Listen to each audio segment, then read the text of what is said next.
Hello, Wanda. Hi. Hello. I wish I had my braces off. Oh, wait, you're not my fairy godparents. Darn it. How do I get one of those? I just gotta get a lamp, right? Like the one that you turn the switch on, it goes on and off, and you rub it? Is that how that works? All right. You guys are no help. No. Godparents, there's not much we can do for you. No. I know, gosh. Plus, we don't have our wands today. You're it's not taking the working day out. off. Hey, that's Yeah, fine. it's true. Fairies get the right to You take lost the day your off. wings in an accident. Well, nice to meet you, Wanda. Nice to meet you. You want to sit? Okay. So, out here in the audience, I just have to ask: does everybody know who Jason is? Raise hand. Oh, You okay. can shake your head no. We'll Do you- figure it out. Do you want to kind of explain a little bit about yourself really quick? Absolutely. For those who don't know, my name is Jason Marsden. I'm an actor. I've been an actor for 36 years. I started when I was 11, and I've been very fortunate in my career. I have one of those faces like, I know that guy. I don't know, but who are you? Do you owe me money? Did you date my sister? Who is this guy? I did a lot of sitcoms in the 90s. I was in Full House and Step by Step and Boy Meets World, and I do a lot of cartoon voices. Goofy Movie, most notably, Spirited Away, Fairly OddParents I was in, and I think why you invited me here this afternoon is for a little movie that I don't think most of you heard of called Hocus Pocus. That's been around for 30 years. Oh my gosh! And I voiced Thackeray Binks. Yes, the 300-year-old cat. Is Thackeray with you? Thackeray, he's around here. So Thackeray, hold on. Let's see here. Thackeray, where are you? Oh, hello. Oh, Yes. yay! Hello. Yes, you in the front in the green dress. Over here. Why? Hello. Hello, ladies. Hi. Yes. When a 300-year-old cat is on a Zoom call, you must pay attention because this could be the only time that ever happens. Yes. Here, I take the puppet Binks with me to the conventions, and it delights and weirds out lots of people. I love it. Do you Yes. do you know if he's going to be in the new one that's coming out at the end of the month? I do not know that there is a black cat I saw in the trailer. I don't know if it's a different Binks, but not you. Oh, I'm sure it's going to be fine. But yeah, it's no the main cast besides Omri, who played Max, and Vanessa Shaw, who played Allison, and the great Thora Birch, who played Danny. There, we're all not returning, but we have Doug Jones, who is Billy Butcherson. He's returning, and that's all we got so far. I know about it just as much as you guys do. So I guess we'll kind of start at the beginning. How did you get into acting? Well, I'm from Rhode Island originally, and my parents got a job opportunity. My stepfather got a job opportunity in Fullerton, California to teach ballet. He was a ballet choreographer. He founded the State Ballet of Rhode Island, made a name for himself in Europe, and like I said, had this opportunity. So we drove cross country in a van with 2 cats and our stuff. We landed in Anaheim, and not too long after being there, some friends suggested to my parents, like, "Oh, your son's adorable. You should get him into acting." And my mom went, "It's a great idea." So they found a workshop in Irvine called Del Mar Media Arts, and it was Thursday nights, and it was all ages. I was like 11 at the time, and other kids and adults, and it was like 12 weeks of just the basics, like how to present yourself in an audition, how to slate, for the camera, how to learn copy, and it went not, from theatrical to theater to commercial to animation. And they sent me to an agent. The agent signed me that day and immediately started saturating me with auditions, commercial, TV, movies, and voiceover. And it's just something that stuck. And I started guest starring on like General Hospital and little sitcoms here and there. I did an episode of Webster back in the day, and then I landed my first series, which was a reboot of the Munsters called The Munsters Today, and I played and Eddie Munster. Just kind of went from there. Nice. Do you prefer voice acting over in-person acting? I mean, I love them both. They're both require the same tools, really. And what I'll tell you what I like about voiceover is that you don't have to get up at 6 a.m. You don't have to, put on like a scratchy outfit. You don't have to memorize any lines. I can just show up and now, like, here, I'll go off camera here. That's my closet right there. That closet is where I record everything now, thanks to the Panda lamp that happened a couple years ago. And but that said, I also love putting on costumes. I love going on location. I love working with other actors. Sadly now, especially since we record individually, I hardly get to work with anybody anymore. It's mostly just by myself. So there's pros and cons to both. But ultimately, I love acting. I love performing. What do you think's your favorite role that you played out of everything that you've done? Oh my gosh, it's like picking your favorite child. I can't pick just one. Well, you can't? I love them all. What's that? No, I'm just joking. Oh, I know. I have one child, so that's easy. I was like, "You're my favorite." Um, yeah, they all mean something different. Each one, like, we'll start with Hocus Pocus. I'm a big Halloween fan. I thought the whole project was very interesting when I was working on it. I just thought it was a lot of fun, and I'm proud to be part of that. I love working on a Goofy movie because I'm a big Disney fan, and how much closer can you get into Disney, history than being Goofy's son, for crying out loud. I mean, I could just go down the list and give you different reasons for each one. So I know that during the 90s, I think you were on every sitcom that was on TJF. I tried. I tried, yes. Do you do you still see any of your castmates? It's funny. They started doing an event in Connecticut called 90s Con, and we did it this year in March. And I got to see the cast of Full House, Boy Meets World, Family Matters, the new Mickey Mouse Club that came out in the 90s, Christy Carlson Romano from Even Stevens. All these people that I have worked with or known or worked next door to one another, I hadn't seen in forever because I'd moved to Nashville, and we get older and takes different paths in our career. So I guess I get to see them more now thanks to these reunion type convention appearances than ever before. Speaking of reunions, I noticed that you weren't on the Full House reboot. That is correct. That is correct. Your role as Nelson was recast by Hal Sparks, who did great, by the way. But Sure he did. What happened to you? They had asked me to do it, and it's let's see if I can truncate it. It's kind of a long, weird story, but they asked me to do it. I was down to do it, and then months went by. I didn't hear from them, and then all of a sudden, they're like, "Are you available like in 2 weeks?" And I was on a trip for a friend's wedding in Yosemite, where there was no reception whatsoever, and I remember driving. Like, we left the camp so I could drive to a library so I could borrow their Wi-Fi so I could communicate with them. I was like, "Hey, I would love to do this, but if I don't hear from you, then good luck. No harm, no foul." And so I just kind of forgot about it, and then I was invited to an event, a con in Atlanta called Dragon Con, which is, if you hadn't heard about it, it's one of the biggest pop culture conventions in the U.S., and it's a good time. And getting an invite to a party like that is very, very rare. So I'm like, man, I think I'd like to do that instead. So I'll focus my energies on that. And when I finally got back to where we had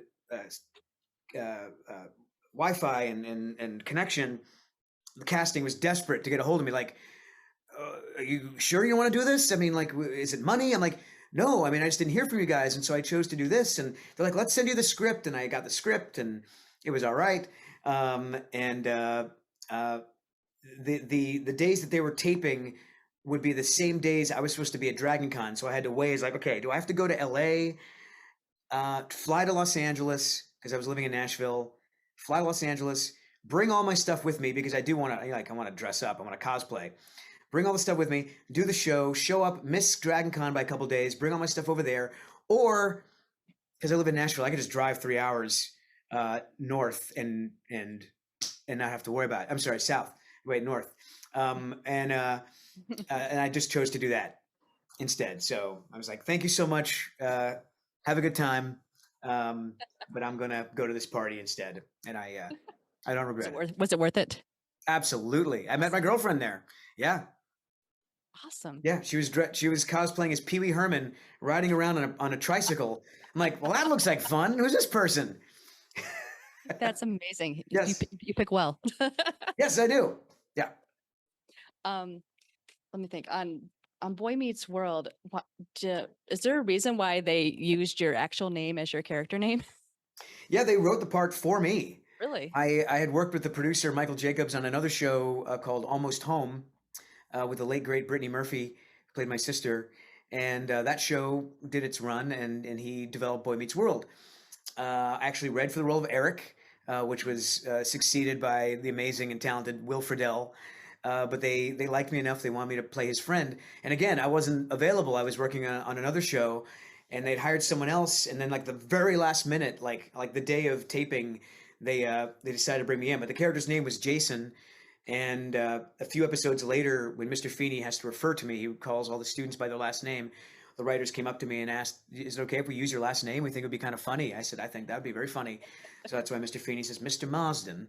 So I'm Jason Marsden playing Jason Marsden in Boy Meets World. Yeah. So I heard a little story about when you were on Full House about how you went on to the Batman Forever set. You wanna tell us a Yes. little about that? Yes. Oh my gosh, I big Batman fan, Yes. and you're not supposed to do this, but I crashed every set I could when you're on a studio lot, especially something big like Batman. And this one was starring Jim Carrey as the Riddler and Tommy Lee Jones and Val Kilmer. And when I was working on Full House, I had some time, a little break, so I managed to get on the set, and I saw Jim Carrey and Tommy Lee Jones in their full villain getup doing a scene. They were like off in the distance, and I'm just like soaking it in. They're doing the dialogue and laughing, the villainous laughter, and I was so excited. I ran back to the Full House set. I went in the makeup room. I was like, oh my gosh, I just saw Jim Carrey, Tommy Lee Jones doing Batman, and Bob Saget said, "You saw Jim? Show me." And he gets up and insists that I escort him out of the set. We're about to do a show, mind you, for the audience. The audience is loading in, and we're supposed to leave, but he insisted, and I just followed him. Or he followed me, rather. And we went back to the Batman set. They had wrapped for the day, but there was a trailer. It said Riddler on it. And Bob Saget just knocked on the door, and door opens, and there's Jim Carrey, full Riddler outfit, saying hello. And they greeted each other. I'm like, how is this happening? This is so surreal. Invited us in, just me, Bob, Jim Carrey, his assistant, just listen to them talk. And I before the internet was really a thing, I did not realize that. Yeah, they both started in stand-up. They knew each other from that angle, and so they've known each other for a really long time. And then afterwards, Jim came to the set with his daughter and met everybody. He signed an autograph for me, and it was a treasure of an experience. Didn't you meet Jim again in one of his movies? I did. I played a clerk in Fun with Dick and Jane. Oh yes. Yeah. Yeah, you're pretty surly in that one. Just didn't care. Didn't care, and I'm trying to read a magazine. This guy's bugging me. He's trying to rob the store, and I'm just like, let me finish my magazine. Yeah. So, who's your favorite Batman then? Oh, it's Keaton. That's the guy that's the movie that did it for me. Gotcha. Yeah. Sorry, Christian sir. Bale. His must have been George Clooney. I don't know. I like the Christian Bale one myself. I like them all. Don't get me wrong. Oh, sure. I find joy in all of them. But like, and it's so funny. I was showing the '89 Batman to my son, who's 12, and completely forgetting that like at this point he has seen so many actors as Batman. And before Michael Keaton, all I had was Adam West, and we had the cartoony, slapsticky sort of Batman. And so this was like the first like dark Batman, dark superhero, black suit, everything. And that whole like that contrast just shook me to my core, and that's what I appreciate about it. I also saw you in a movie, White Squall. So that had all of the popular guys from like late 90s, early 2000s. And Yes. so is there any good stories on set with all of them? Oh my gosh, yeah, that's one of the best experiences of my career. For those who aren't familiar, it's a very little known Ridley Scott movie. Ridley Scott, who did Alien and Thelma and Louise and Gladiator, he directed this movie called White Squall. It's a true story about these kids in the 60s that went to school, high school, on a sailing ship, a sailing schooner, and a squall, which is a microburst of like a hurricane, hits the ship, sinks it. A lot of people die, and it's like, who's at fault? They kind of called it um, Dead Poet Society on a boat. And I got to play the first mate. I was 20. I was playing 15 years old, and oh my gosh, I'd never been so far away from home for that long as I was. I was 20 years old, and we shot for a few months in the Caribbean. We went to Bermuda. We went to England. We went to South Africa. And then Malta for a month. And Malta, if you don't know where Malta is, there's like Italy. Under Italy is Sicily, and there's this dot under Sicily, this little island called Malta. And they have a movie studio there. They shot lots of movies there. Robert Altman's Popeye was shot down there. And it was, as an actor, I never went to college, really. I took my GED. I didn't even finish high school. So it's the closest thing, I guess, to a college experience, just hanging out with guys my age. Working on a real sailing ship for days on end, and the first few days was rough because I got very, very seasick. Took me a few days to get my sea legs. There's some shots I could point out in the movie where I'm like, I'm about to throw up in that take right there. But once you get your sea legs, I was running up and down that ship like I owned it. Like you just feel so comfortable, and we'd go out to sea and shoot.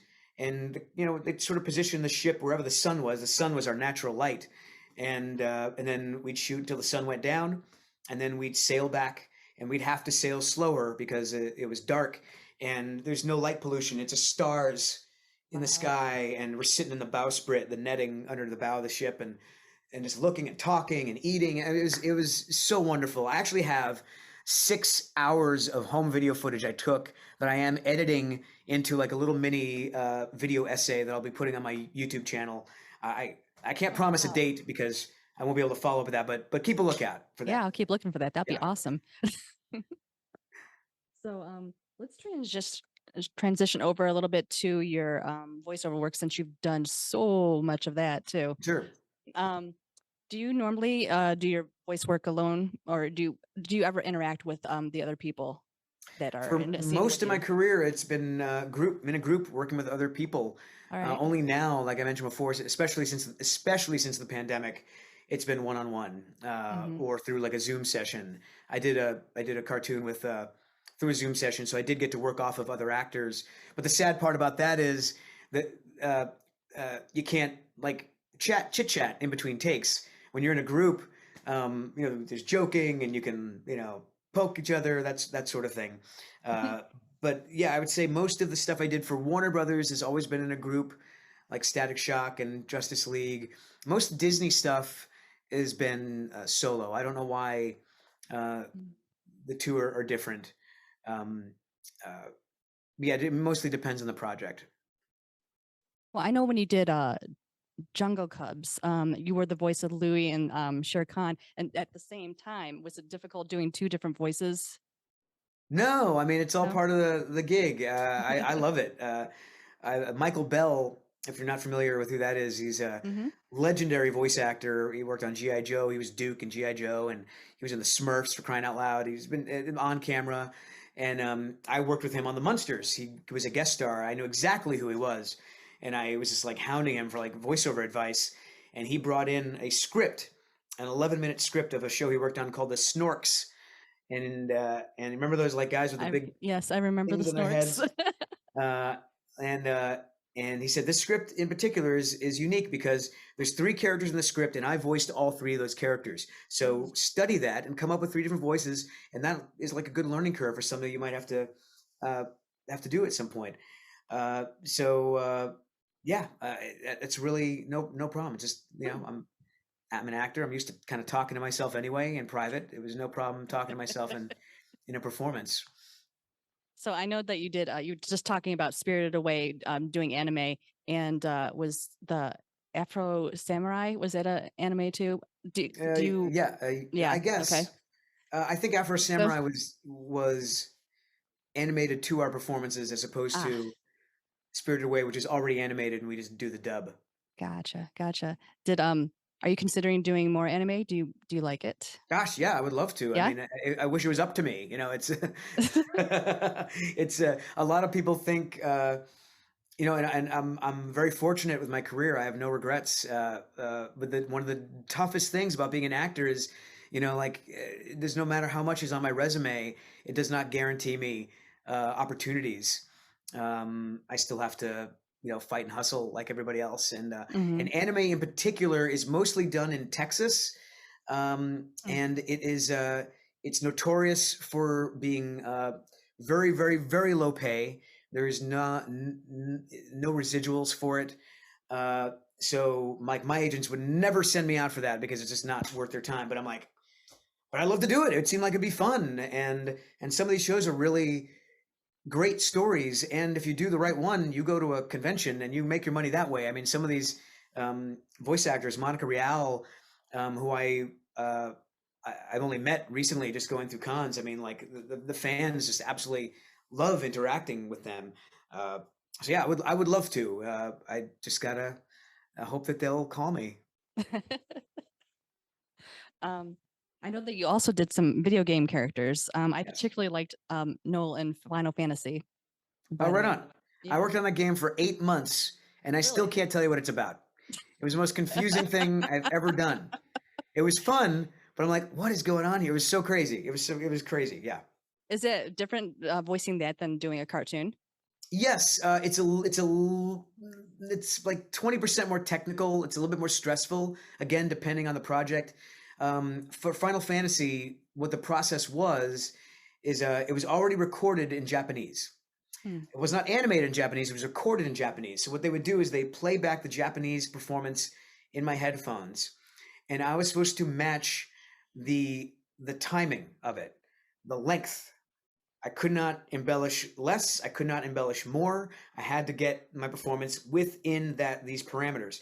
So that was tricky, because sometimes Japanese phrasing will be a lot faster than the amount of words and story we're trying to pack into the dialogue. So there's that, and it's a little bit more tedious. There are some games done where it's a little bit more loose, kind of like an animation recording session, and then there are some that are it's just you just read a line and you move on. It can be very, very tedious, and then the last half of the session is usually efforts, screaming. You know, you're getting shot or killed or falling. And then your voice is wrecked by the time you're done. It's a punishing job. I don't think most people realize that. It's fun, but like I'll share just a little bit. You know, I like to give people a little reality of our business. Like the video game industry, but you know, at one point threatened the union voice actors, saying like anybody can do what you guys want. You know, we were trying to make negotiations that would be safer and more lucrative for us, and they're like, we're not even going to entertain these. Anybody can do what you can do, and we took them to task. We're like, okay, I think we finally struck and let them know, like, yeah, good luck finding someone who can perform for 4 hours in the time that you need and give you a decent performance and give everything you need on time. It's it's tricky. It's tricky. Definitely. I was also watching on your YouTube channel your variety show, which Yes. is awesome, by the way. Thank Are you you so gonna much. Are you doing a 4th season? Yeah, she's talking about the Yeah. Mars Variety Show, which is Yes. on So tell them YouTube. about it. Again, I live in Nashville, Tennessee. I'm surrounded by some of the most amazing musicians you've never heard of. And I also am a fan of like classic variety shows like Dean Martin Show, Laugh-In, Hee Haw, Burt Sugarman's Midnight Special. And I thought, like, how can I'd love to bring more awareness to these musicians who are pouring their guts out on stage for like 6 people. Like, how can I showcase them a little bit more? So I thought of a variety idea that would feature myself. I could, you know, put myself in that Dean Martin position or Kermit the Frog position, depending how you look at it. It's a show I host. I started doing it live around here in different venues, and then during the pandemic, I think people will be forgiving if we did everything on our phones. So I did it during the pandemic as like a pandemic friendly variety show, and it featured stand-up comics, local artists, local musicians, of course. And then when things started to open up, I evolving it, putting in a little bit more. We had a different sponsor, so I could put a little bit more money and effort into it, giving a nice sort of nicer cameras, nice sound system, really streamline it. And we've done 3 seasons, and yes, there will be a 4th season. I just been so busy. I'm concocting it in my head, but it will happen. I love doing the show, and I love the talent out here, and I love being able to introduce them to new people. Yeah, so check out his YouTube channel. There's lots of fun stuff on there. Yeah, Mars something I- Presents on YouTube. Yes. Please like and subscribe.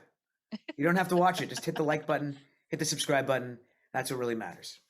Are you working on anything right now? I am.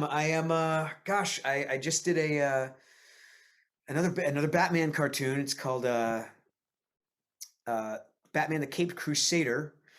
I did a small part in that. I think they're having me back again. I did a new Transformers cartoon for my friend Nicole over Nickelodeon.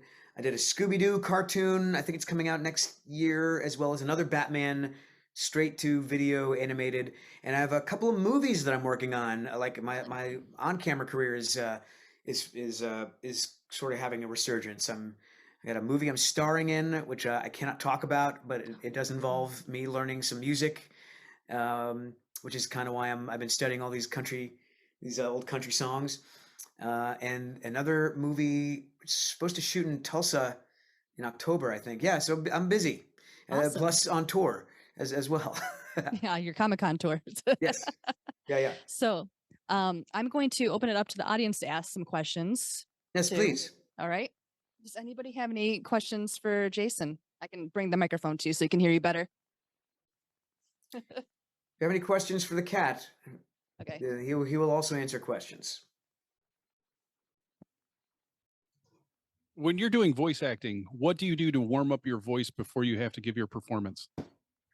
I usually, back in the day when I would drive to a session, thank you for that question, by the way, I would like sing in the car, put on some Disney, sing at the top of my lungs, try to make sure I'm not, I don't really do a lot of milk products anyway, but, you don't want anything milk, dairy that'll add some extra thickness to your voice. And again, I don't do caffeine, but it's always suggested you don't do caffeine either. But other than that, not really a whole bunch.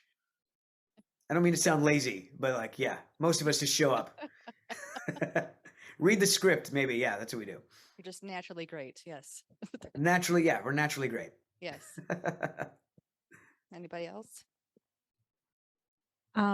What was one of the things you were most excited to work on, or I guess a person maybe you were most excited to work with? Oh gosh, great question. When I was 17 years old, I did a TV series called Erie, Indiana, Oh, and yes. I think it's on Amazon Prime. I think kind of bounces around, but I was a fan first. It was like these little. If you're not familiar, it's produced by Joe Dante, who did Gremlins and Inner Space and all these great movies that I loved as a kid.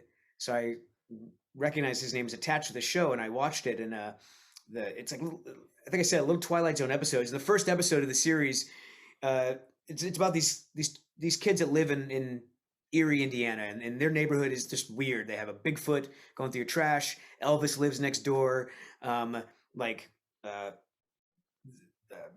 Basketball people just like dribbling basketballs down the street for no reason. It just but everyone else thinks it's normal except for the two heroes are like, we're trying to solve what's so weird about this town. And the first episode is across the street. New neighbor comes in. You remember the Tupperware parties that people used to have? Well, these were called Foreverware parties. And this woman who kind of looked like she was stuck in the 50s trying to sell this foreverware, and she had these two twin sons who were like 10 years old, and they slipped the main kid like a note saying like, help us. And long story short, we found out that she's been putting them to sleep in these giant foreverware tubs, keeping them young. So like stuff like that. So anyway, they get picked up for a second season, and they're looking for like a foil, like a villain to go against the main characters.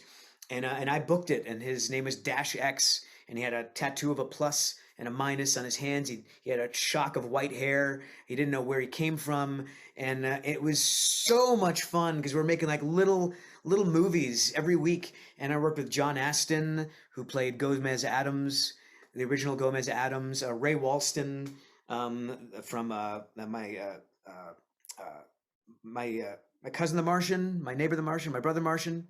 My favorite Martian, yeah. A lot of like old-time character actors and great directors, and it was a blast. And sadly, it got canceled after 6 episodes. Hopefully, it wasn't because of me. Probably because we were up against 60 minutes and horrible time slot. But that will always ring as like one of the most profound experiences. And then I should mention the lead actor. One of the lead actors, the boy in the show, is Omri Katz, who went on to play Max in Hocus Pocus. So we got to work together again, and now I see him almost every weekend thanks to these little tours. Oh yeah. Yeah. Go for it. Speaking of Hocus Pocus, huge fan. My aunts dress up as the Sanderson sisters like every year. We have a witches party. When Well, you we were won't filming, hold that against them, will we? no, we will not. Yeah, sisters. When you were filming, did you expect that to become a cult classic as it is today? I mean, it's still so widely popular. No, I mean, you show up. I mean, I've worked on stuff where I'm like, oh man, this is my career's made. Let's put a deposit on the house. This is it, and bam, tanked. And then you work on these. You show up for things, and you just never know how people are going to receive it. And I don't know if you people remember, but it was released in July. A Halloween movie released in July of 1993. It was almost destined to fail. Disney didn't want to compete with their other Halloween movie that was coming out in Christmas called Nightmare Before Christmas. So they felt like we had to separate it by several months. So Hocus Pocus kind of came and went. And then every Halloween, people seem to keep watching it. And every Halloween, the Spirit Halloween stores would have a little bit more merch. And then people are dressing up. And then there's drag shows. And then there's this. And then there's Instagram parodies and stuff. And now I don't know if it's ever going to stop. I love that people are watching it every year. Like I would watch A Christmas Story every Christmas. Like it's part of their ritual. It's wonderful. It feels so great. Thank you. You bet. Thanks for enjoying it so hard. I just wanted to ask, do you have like a favorite memory or a favorite story that you love to tell just about your career, like an overall favorite story or memory? Gosh, I mean, let me see. I've given you a couple. Do you have a particular project that you could stoke my memory with? Not necessarily, or just like a I got memory one. of just like someone that you met that would just like blew your mind or like something like that. So when I got one. When I was working on the Munsters, we worked on the Universal Studios lot, and I lived actually across the street. Right now there is a subway, but before the subway there was a neighborhood and apartment buildings, and I lived in one of those apartment buildings, so I could literally walk to work. And this is before things are the way they are now, and security was very relaxed. And so I could just go, they just let me over there. They knew who I was. I'd ride my bike over there on the weekends and just hang out on the Universal Studios lot where they had the tour and everything. And where they do the Jackman and the Psycho House, where all these fantastic movies were shot. And at the time they were shooting Back to the Future 2, and they were doing all the sequences in the future in the town square, the Hill Valley Town Square, with the hoverboards and whatnot. And Right. so I would go every chance I got. I would go and hang out and just watch them shoot this. I mean, like the entire future stuff. If they widen the camera out a little bit, I would probably be there on set. And I got to meet Michael J. Fox, who like invited me into his trailer, and we talked, and he gave me some acting pointers. Thomas F. Wilson, who was Biff, was super nice to me. Robert Zemeckis was the director, was always very welcoming to me, and it's just one of those like, gosh, like that movie is so historical, and I got to be there for all of that. I feel There for it feels it, really yeah. special. Yeah. They're also so shooting cool. Dick Tracy. If you've never seen Dick Tracy, it's phenomenal. It's Warren Beatty and Madonna, and everything's primary Mhm. colors, and the makeup is outstanding. And they were shooting that at the same time as well. So like all the facades are painted these primary colors, and here's an interesting story. This one guy, slick down hair, big ugly nose, kept like hobbling up to me, because when I'm in the Munsters, I'm in like Eddie Munster makeup. I have ears, pointed ears, widow's peak, black lips, and this guy hobbles over to me. He's like, "Oh, look at this guy. He could be my son." I'm like, "Stranger danger, get away from me, dude." Found out later it was Al Pacino talking to me in his big boy makeup. He was the villain in Dick Tracy. Yeah, Oh, that's fantastic. yeah. But do you have a question? Okay. So you were mentioning earlier that some of the voice acting would be hard on your vocal cords, especially when you're doing all those takes with dying or getting hit and things like that. But you also mentioned that you did sing in the car on the way over as part of your vocal warm up. Have you ever considered doing some of the metal vocal techniques for metal singers that would make it easier on your voice for those really intense parts? What are those techniques? So there's a vocal. And would you tutor demonstrate them tutorials. right now?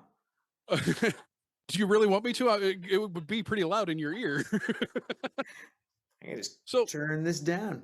There- Yeah. Well, So I'm there- I'm not familiar with what you're talking about.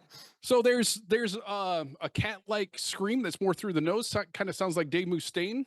So like Dave Mustaine would do Paranoid, and he'd be way up in the upper part of his head. Mhm. So it sounds like he's talking through his nose, but it sounds kind of like a cat, almost in heat, so to speak. Would you demonstrate? Kind of like that sort of thing. It comes through the nose more than through Yeah. the mouth. Hold on, my girlfriend's cat just walked in here. No. Yeah. No. Give it my Not for number you. real quick. I have not. I will look into that. I did do a video game once that was directed by a musician, and I think his genre was metal, but he told me just not so much in the throat, let it come from the diaphragm so much. So I'm not squeezing as much and shredding back here, but just less sort of like letting it come out. Or there's even such things as like slightly moving your chin back to open up the airway to let more out. It's just about not doing so much with your throat as much as you can with the air manipulation. So there's a vocal teacher, and she has a lot of YouTube videos and has DVDs and things. Her name's Melissa Cross. She teaches a lot of the metal vocalists that are big national acts. Yes. And she talks about the brown note for the really growly sort of sound. And look her up. I'll let you discover that all on your own. Thank you so much for that. I will. Anybody else? One You other got all question you I need had. to know about Something I about wanted to know. Jason Marsden and Hocus Pocus? Have you ever had any on-screen romances? I mean, off-screen romances with any of your co-stars? Wow, personal. I know. We're getting real today. No. No. I was more of a not that I'm not attracted to the actresses that I've worked with, but I've more hung out with like crew than I have actors in my career. Well, since you hung out with the crew so much, did you ever have any interest in like doing like the background work or like producing or directing or things like that? Yeah, I have directed. I'm in the DGA. I did an episode of a Nickelodeon show called The Journey of Alan Strange, and I've done some music videos and a part in an anthology movie that I helped produce. Yeah, I'm very interested. It's just a lot of work, and you got to really dig the story that you're going to spend so much time developing. It's something I definitely like to do more in the future, but I've just been so And the Mars Variety Show I produce, I direct all that myself. Producing I don't really like as much. It's so much like schmoozing and business. I just like the creative aspect. So if anyone here is looking to be a producer, let me know. Could use the help.